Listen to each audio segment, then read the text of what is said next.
ॐ वर्णानामर्थसङ्घानां रसानां छन्दसामपि मङ्गलानां च कर्तारो वन्दे वाणी विनायको भवानी शंकरौ वन्दे श्रद्धा विश्वासरूपिणो याभ्यां विना न पश्यन्ति सिद्धाः शान्तस्थमीश्वरम्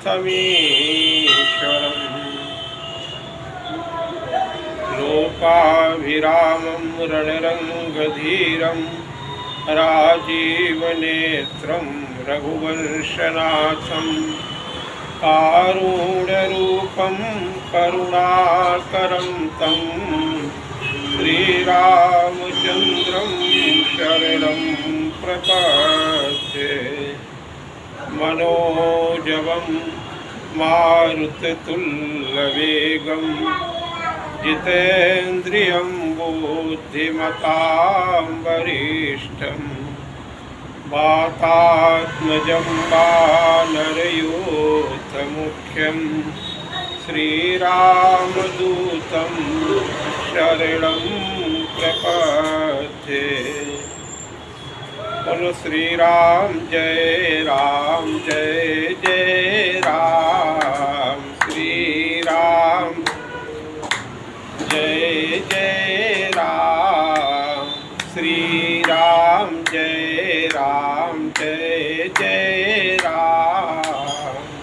श्री राम जय राम श्री राम जय राम श्री राम जय राम श्री राम जय राम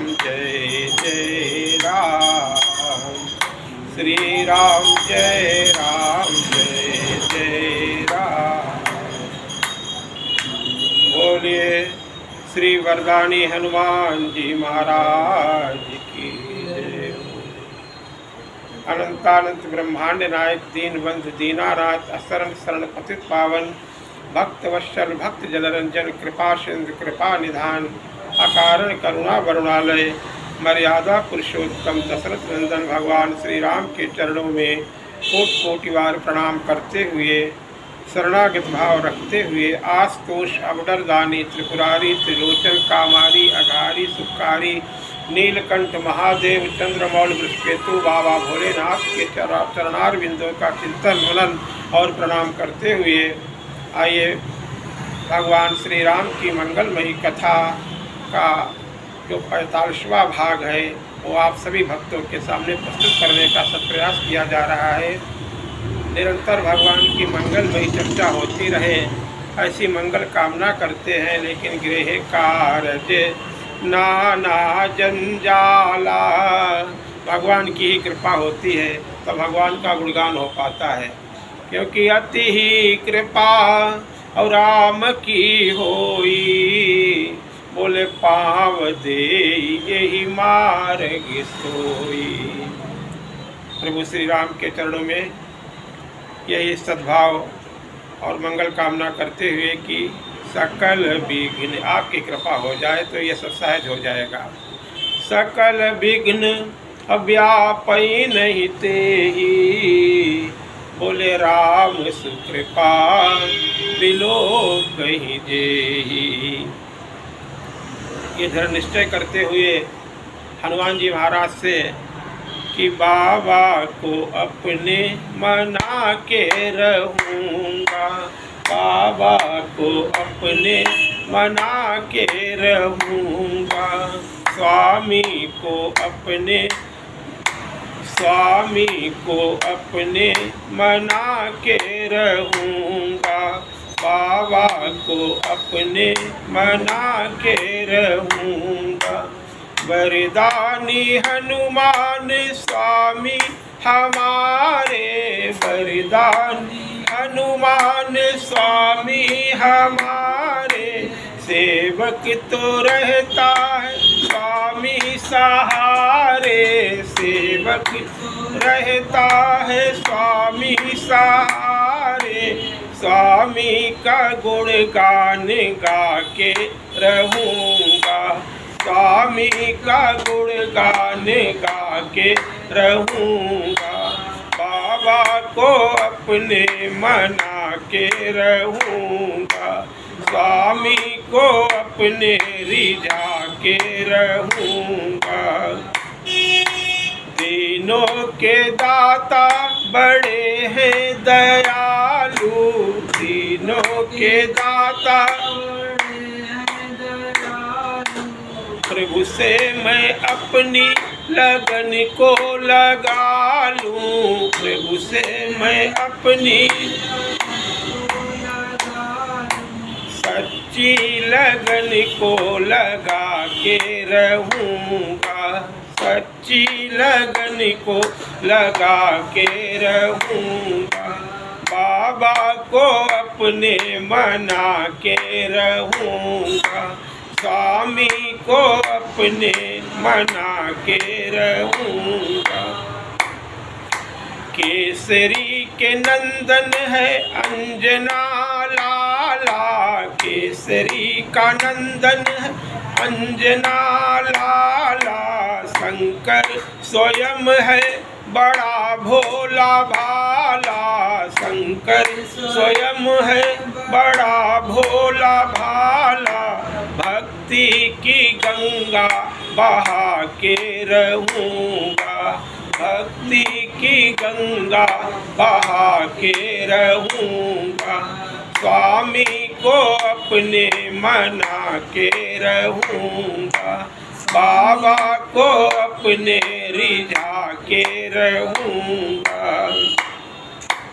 माँ जानकी का ये सुत है दुलारा, माँ जानकी का ये सुत है दुलारा, करुणा निधान राम जी का है प्यारा, करुणा निधान राम जी का है प्यारा, मैं भी प्यारे तेरा प्यार पाके रहूँगा, मैं भी प्यारे तेरा प्यार पाके रहूँगा, बाबा को अपने मना के रहूँगा, स्वामी को अपने रिझा के रहूँगा।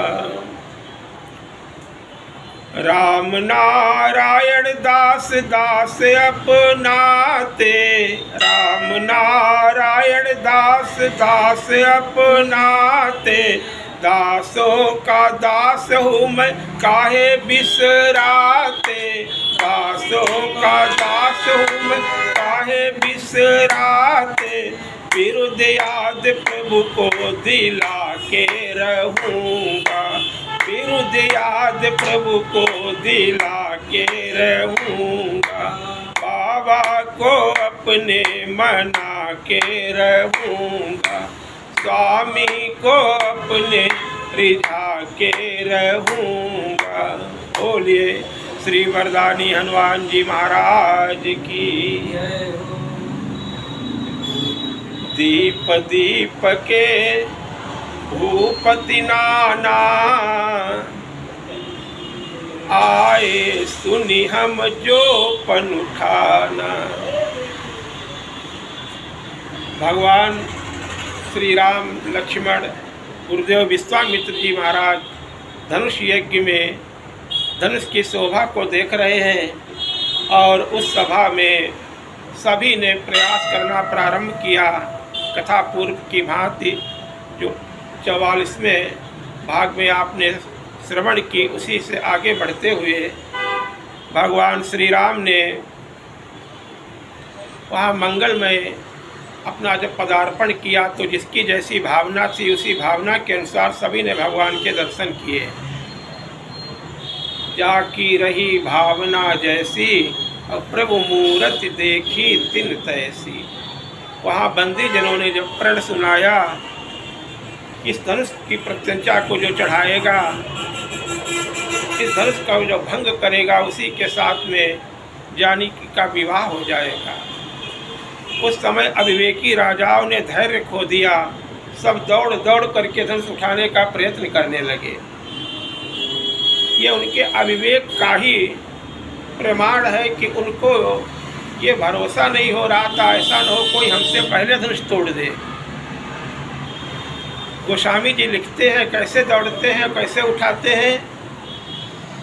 बोले तम की धरहि धनु मूढ़ नृप, जो मूर्ख राजा हैं वो दौड़ते हैं, तमतमाते हैं, दौड़ करके उठाने का प्रयत्न करते हैं। तम की धरहि धनु मूढ़ नृप, और उठहि न चलहि लजाई। ऐसा प्रतीत हो रहा है कि मानो मनहु पाई भट बाहुबल, अधिक अधिक गरुआई। ऐसा मनहु मदन रति धरि बहुरूपा, देखहि राम विवाह अनूपा। मनो शब्द का प्रयोग वहाँ पे किया जाता, मानो ऐसा प्रतीत हो रहा है। तो गोस्वामी जी ने इसी दोहे के आगे फिर ये चौपाई लिखी है कि भूप साहस 10 और एक ही बारा, और लगे उठावन टरइन टारा। तो वहाँ पे 10,000 राजा, पूरे 10,000 राजा लगे थे। ऐसा नहीं है कि वहाँ पे ये कोई अतिशयोक्ति की हो। गोस्वामी जी ने सत्य लिखा है, उसका प्रमाण पहले इसलिए दिया है कि वो धनुष उठाने के लिए अविवेकी राजा बढ़ते हैं, जिनके जरा भी विचार है वो तो आगे आते ही नहीं हैं। क्योंकि इस दोहे के पीछे जो चौपाई लिखी हुई है उसमें क्या लिखा हुआ है, बोले जिनके कछु जरा सा भी विचार है। अरे भगवती जानकी एक तो जगदम्बा जगत जननी, उनका वो ज्ञानवान राजा है, विवेकी राजा है, लेकिन भूपति आ रहे हैं, पहले भी बता चुके हैं। भूपति यानी भू के स्वामी, पृथ्वी के राजा, और माँ जानकी जो है पृथ्वी की कन्या हैं। तो अपनी कन्या के साथ में विवाह करने का विचार राजा कैसे कर सकते हैं? ये तो अविवेकी राजा हैं, दृष्टिहीन राजा हैं, मूर्ख राजा हैं, वो आते हैं। और जो विचारशील राजा हैं वो तो बिल्कुल उठाने का प्रयत्न ही नहीं करते हैं। गोस्वामी जी ने लिखा है पहले ही, बोले जिनके कछु विचार मनमा, जरा सा भी विचार है, जिनके कछु विचार मनमाही, बोले चाप समीप महीपन जाही। देखो भगवान शिव का धनुष जो है वो चेतन धनुष है, वो साधारण धनुष नहीं है। पिनाक नारायण, उस धनुष में विशेषता है कि वो घटता भी है, बढ़ता भी है।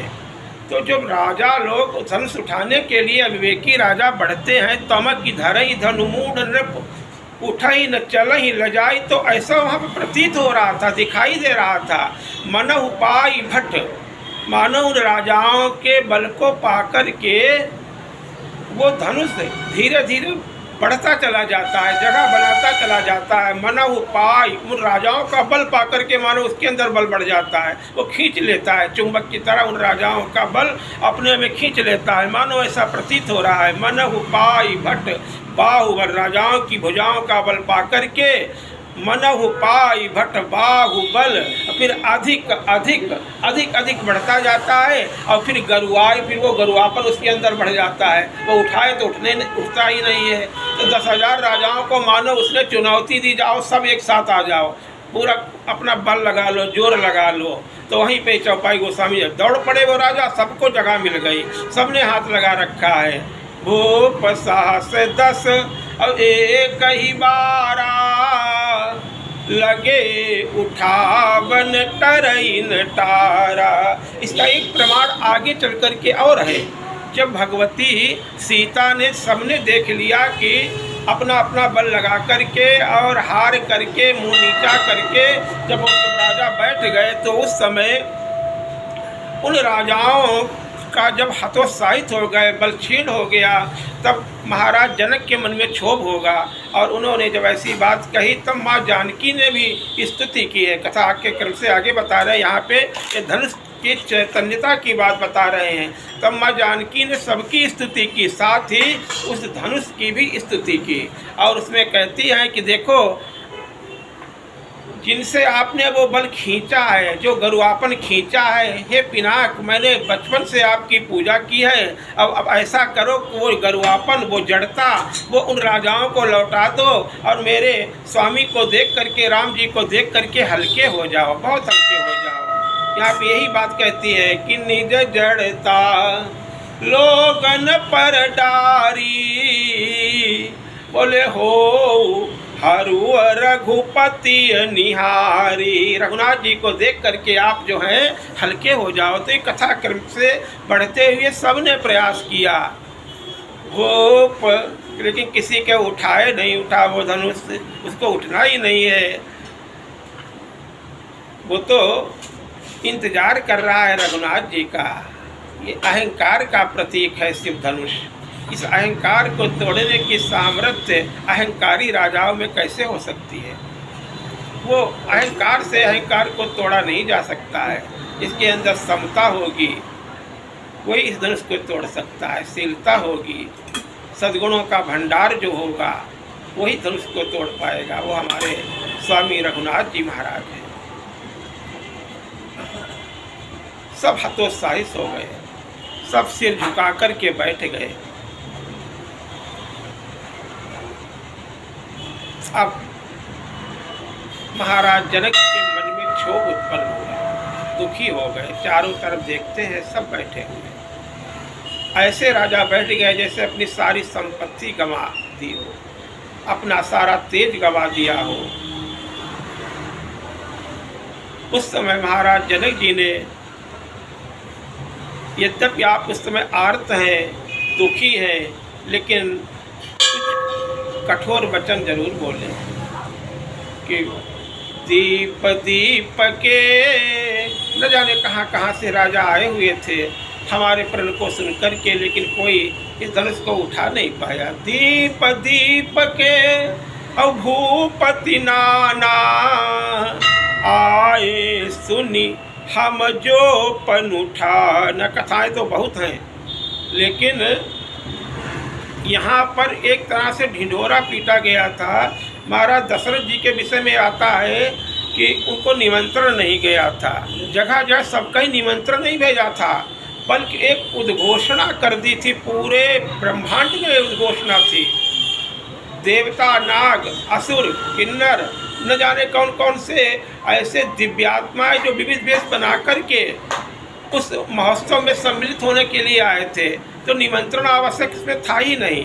निमंत्रण बुलाने के लिए गुरुदेव वशिष्ठ जैसे जहाँ, वहाँ उनको इसलिए विश्वामित्र जी महाराज उनके गुरु हैं, वशिष्ठ जी के उनके साथ में उतना संबंध नहीं है, तो वशिष्ठ जी को बुलाने के लिए नहीं, बस राजाओं के लिए उद्घोषणा थी।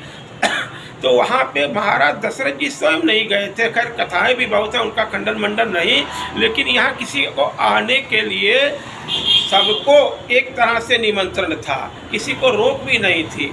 जो सुने वो आ सकता है। स्पष्ट जनक जी महाराज कहते हैं, हमने जो घोषणा की उसको सुनकर के सभी राजा आए हुए हैं। दीप दीप के, जो हमने प्रण किया, प्रतिज्ञा हमारी, जो आएगा, जो उठा लेगा, जो धनुष भंग कर देगा, उसके साथ मैं अपनी कन्या का विवाह कर दूंगा। तो यहाँ पे ये बात स्वयं बता रहे हैं, दीप दीप के और भूपति नाना आए सुनी हम जो पन उठाना। राव चढ़ाऊ तो रब भाई, लेकिन तिलु भरी भूमि न सके छड़ाए। अब कोई ऐसा न कहे कि हम बहुत बड़े बहादुर हैं, वीर हैं, बलवान हैं, मैंने जान लिया। अब ऐसे वचन बोल रहे हैं महाराज जनक, हमने जान लिया है कि पृथ्वी वीरों से विहीन हो गई है। वीर विहीन मही मैं जान।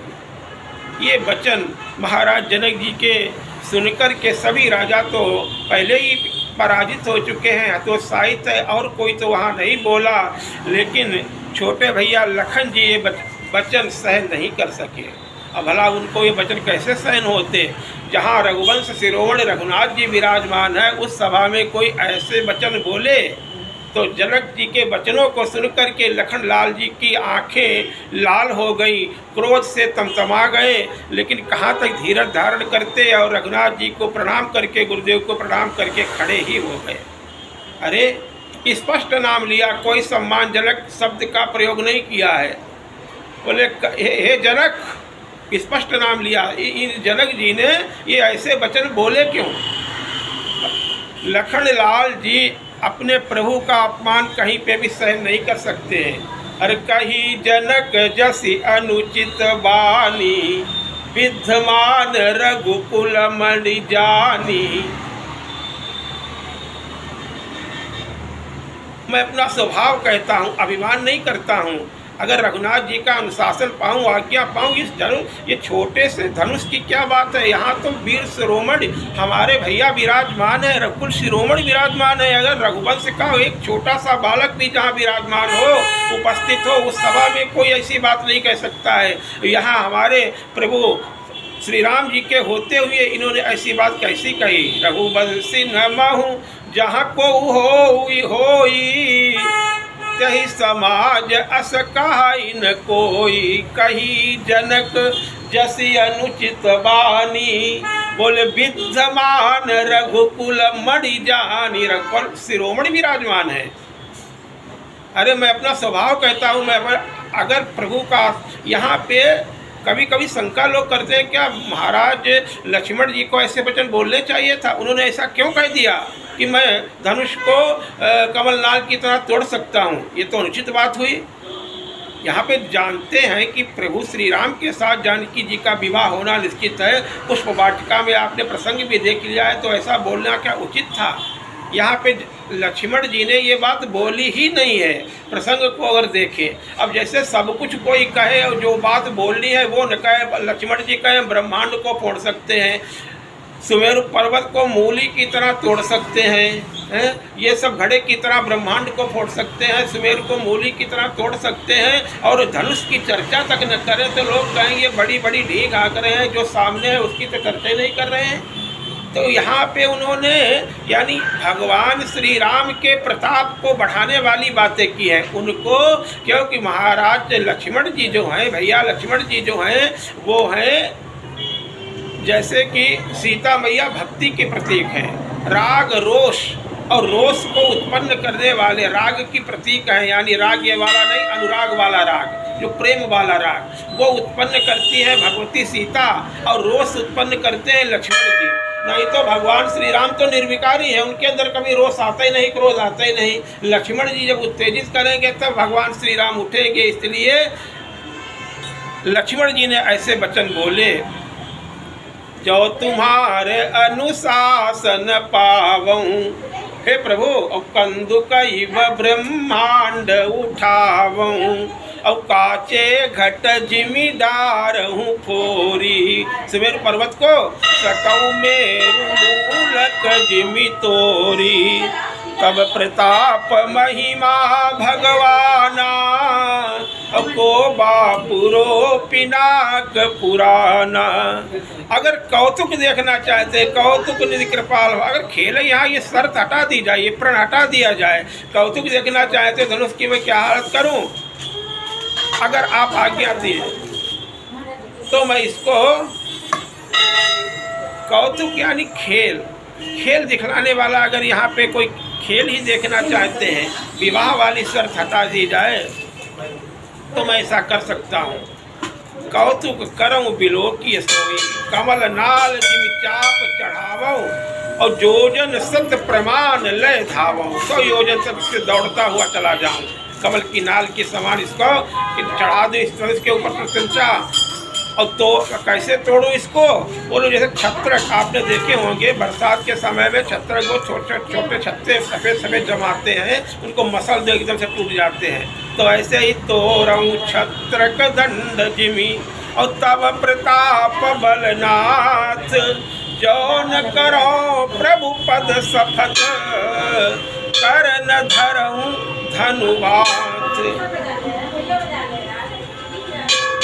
चलत दशानन डोलत यवनी, रावण चलता है तो पृथ्वी डोलने लगती है। अरे भैया, रावण का इतना बलशाली, इतना उल्लेख करने की आवश्यकता नहीं है। हमारे स्वामी लखनलाल जी, रघुनाथ जी के छोटे भ्राता जब बोलते हैं तो धरती डोलने लगती है। तोरऊ छत्रक दंड जिमि और तब प्रताप बलनाथ। जौन करऊँ प्रभु पद सफत करन धरहु धनु भात। लखन सकोप बचन जब बोले, क्या हाल हो गया पृथ्वी का, डगमगानी मही दिग्गज डोले। पृथ्वी डोलने लगी, हिलने लगी। यानी लक्ष्मण के शब्दों में इतना तेज है। यहाँ पे लक्ष्मण जी यही रघुनाथ जी को इशारा कर रहे हैं, प्रभु अब उठिए। पूरा राज दरबार जो है ये सब उठ चुके हैं, यानी सब स्तंभित हैं, सब खड़े हो गए हैं। आप सभी तो बोल रहे हैं, आप ही सिर्फ मौन हैं। सभी तो उठे हैं, सभी तो अपनी जगह से, लेकिन आप अपनी जगह पे स्थिर हैं। अब आपको उठना चाहिए। भगवान कूटस्थ ब्रह्म की तरह आप बैठे न रहें, अब तो आपको उठना ही पड़ेगा। तो यहीं पर ये समय क्या है, समय माने काल, और काल के स्वरूप हैं लक्ष्मण जी। पंचांग नहीं देखा था, नारायण नारायण। लक्ष्मण जी जब बोले, लक्ष्मण जी ने इशारा किया तो गुरुदेव भगवान ने तुरंत कहा कि अब समय उचित है, अब आप उठिए। और दूसरा कारण ये था कि तब तक रघुनाथ जी नहीं उठे जब तक जनक जी के मन में थोड़ा सा भी अहंकार था। जब जनक जी विक्षुब्ध हो गए, जब जनक जी के मन में ये भाव आ गया, अब क्या करूं, कुंवर रहाई का करूं, क्या अपनी कन्या को कुंवारी रखूं या अपना प्रण तोड़ दूं, दोनों तरफ से मेरी हंसी ही होगी। अब तो मझधार में जनक जी हैं, तो भगवान श्री राम को गुरुदेव मानो आज्ञा देते हुए और उनसे ये कहते हैं कि देखो, प्रण के कारण नहीं, विवाह के कारण नहीं, अरे ये जो डूब रहे हैं महाराज जनक, इनको उबारने के लिए तो उठो। लक्ष्मण जी के वचनों को सुनकर के भगवान श्री राम ने इशारा किया और वो बैठ गए। तुरंत विश्वामित्र जी महाराज वहाँ पे बोल पड़े। अब कैसे बोले हैं, बोले विश्वामित्र समय शुभ जानी, बोले अति स्नेह मय बानी। बहुत प्रेम भरी बात, बहुत मीठे वचनों से बोले। उठहु राम भंजऊ भव चापा, मेटहु तात जनक परिता। ये नहीं कहा कि विवाह करने के लिए उठो, बल्कि राजा जनक के इस परिताप को दूर करने के लिए, कष्ट को, दुख को दूर करने के लिए आप उठिए। मेटहु तात जनक परिताप। गुरु जी के वचनों को सुना। भगवान श्री राम सहज स्वभाव से ही उठे और सहजता से ही चारों तरफ देखा और सहजता से ही बड़ी ही शांत स्वभाव से, गंभीर स्वभाव से गुरु जी के पहले चरणों में प्रणाम किया। गुरु ही प्रणाम मन ही मन कीन्हा। बोले विश्वामित्र जी महाराज को प्रणाम किया। वहाँ से कैसे चलते हैं, जैसे कि कोई मस्त हाथी आराम से चल रहा हो। एक पैर हाथी चलता है जब, तब पैर चिपक जाता है जमीन में। ऐसे भगवान श्री राम में कोई उतावलापन नहीं है। मनहु मंतवर कुंजर गामी, आराम आराम से चल रहे हैं। उस समय पे भगवान श्री राम को जब उठते हुए देखा तो सारी सभा में ये मानो विचार होने लगा कि कैसे, कितने सुकुमार बालक हैं, ये कैसे उठा पाएंगे धनुष को।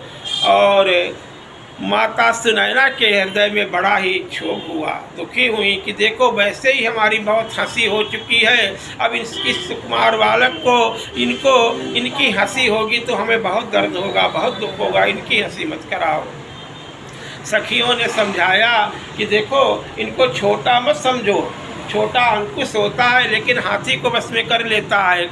कामदेव कुसुम के वाणों के द्वारा सारे संसार को बस में किए रहते हैं। काम कुसुम धनु सहायक लीने और सकल भुवन अपने बस कीने। इसलिए देवी तजिय अस संशय जानी और भंजवरा धनुष राम सुनुरानी।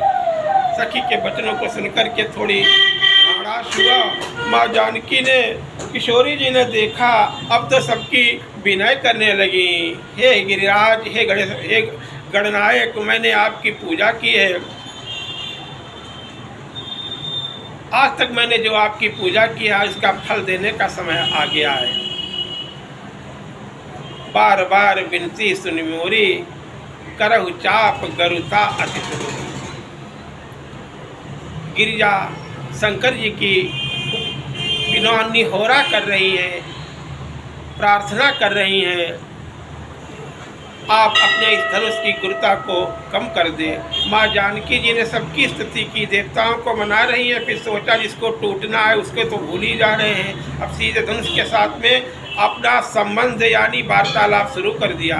सीधे धनुष से बातचीत की कि देखो, बचपन से मैंने आपकी पूजा की है, अब वो समय आ गया है, अब ये मेरे स्वामी बहुत, इनको देख लीजिए और इनके अनुसार आप हल्के हो जाइए, टूट जाइए। जो गरुआपन आपने लिया, यहाँ पर बता रही है, वो गरुआपन उन राजाओं को लौटा दीजिए, उनकी जड़ता को लौटा दीजिए। निज जड़ता लोगन पर डारी, अहो हरु रघुपति निहारी। धनुष ने कहा कितना हल्का हो जाए माँ, आप जितना बताओ उतना हल्का हो जाए। अब जानकी जी के, मैया के, किशोरी जी के समझ में नहीं आ रहा है कि कितने हल्का बता दे, कितने ये हल्के हो जाएं जिससे राम जी तोड़ सकें। धनुष ने कहा हम वैसे तो हजारों टन के हैं, लेकिन इस समय बताओ 1-2 टन के हो जाएं। माँ जानकी जी ने कहा इतना तो बहुत मुश्किल दिखाई दे रहा है, ये नहीं तोड़ पाएंगे। कहा अच्छा 100 किलो के हो जाएं, 1 कुंटल के हो जाएं। मैया ने कहा अरे ये तो बहुत ज़्यादा है, और हल्के हो जाओ। देखो धनुष ने धीरे धीरे शब्दों का विस्तार क्या करे, उसने कहा 50 किलो के हो जाएं। माँ ने कहा बोली नहीं 20 किलो के हो जाएं। माँ फिर भी नहीं 10 किलो के। अरे इतना तो ये धनुष उठा ही लेंगे। माँ ने कहा हमें विश्वास नहीं हो रहा है, अगर कहीं चूक हो गई तो। बोले 1 किलो के हो जाएं। माँ ने कहा कि हमें तो विश्वास नहीं है कि 1 किलो वजन भी उठा पाएंगे। कहा अच्छा आधा किलो के हो जाएं, 250 ग्राम के हो जाएं, कितना हो जाए, बातचीत आपस में हो रही है। माँ ने कहा नहीं बिल्कुल नहीं, अब कुछ तो बताओ 10 ग्राम के हो जाएं। धनुष ने कहा बताओ 10 ग्राम के हो जाएं। माँ ने कहा नहीं हमें अब उतने पर भी विश्वास नहीं हो रहा है, क्योंकि ये फूल कितने हल्के होते हैं। जब ये फूल तोड़ते हैं तब तो इनके माथे पे पसीने आ जाते हैं।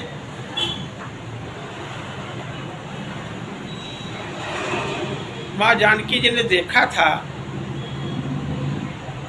पुष्प वाटिका में जब भगवान श्री राम पुष्प तोड़ते हैं तो उनके पसीने की बूंदें चुचुहा रही थी। इसलिए आप स्वयं टूट जाओ, भाव ये है, ये नहीं तोड़ पाएंगे। इनको निहारो और टूट जाओ, भाव तो ये है, इनको देख लो उतने हल्के हो जाओ।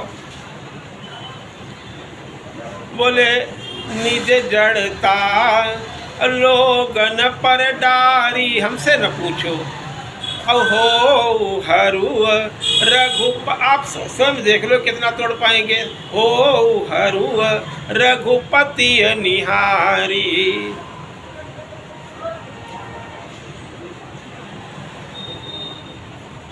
वैसा ही हुआ। भगवान श्री राम वहाँ से चलते हैं और सभी को उन्होंने चारों तरफ देखा, फिर ब्राह्मणों को पहले प्रणाम किया और फिर गुरु जी को, वशिष्ठ जी को प्रणाम कर रहे हैं। विश्वामित्र जी को तो वहाँ प्रणाम कर ही लिया था, गुरु ही प्रणाम। अथवा भगवान शंकर को प्रणाम कर रहे हैं, वंदे बोधमयम नित्यम गुरुम शंकर रूपिणम यवासितो ही वक्रोपी चंद्रा सर्वत्र वंदते। गुरुता को प्रणाम करेंगे, गरुआपन तो गुरु जी में है, तो गुरु जी अपना गरुआपन कम कर देंगे। तो शिव धनुष को ही प्रणाम किया। वो अहंकार तो श्री भगवान श्री राम के ही हाथों टूटता है और किसी के हाथों नहीं। और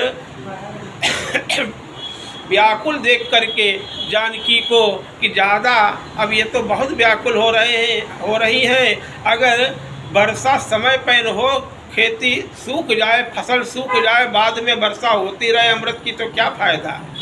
का वर्षा जब कृषि सुखाने, समय चुके पुण्य का पछताने। अस जिय जान जान की देखी, प्रभु पुल के लखी प्रीति। राजाओं का समाज वहाँ सब उपस्थित है, भगवान ने सबको देखा और सब देखते ही रह गए।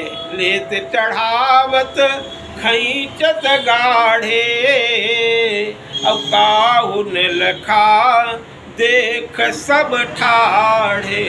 ते ही क्षण राम मध्य धनु तोरा, पर भरे भुवन धुनि घोर कठोरा।